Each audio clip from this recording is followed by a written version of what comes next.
Ang kwento sa likod ng Golden Buddha.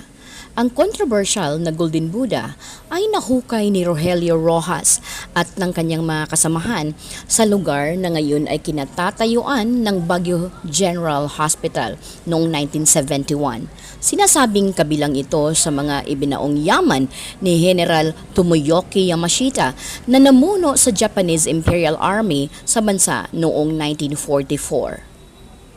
Sinasabi na ang porong gintong Buddha ay may bigat na 1,000 kilo at may taas na 3 talampakan. Bukod dito ay may nakuha ring mga gold bars ang grupo ni Rojas. Hiniling ng mga kaanak ng treasure hunter na si Rogelio Rojas na mabigyan sila ng bahagi ng yamang ibabalik ng pamilya Marcos sa pamahalaan. Sa ating pananaliksik, ayon kay Henry Rojas, anak ni Rogelio, hindi na sila interesado na maibalik pa sa kanila ang Golden Buddha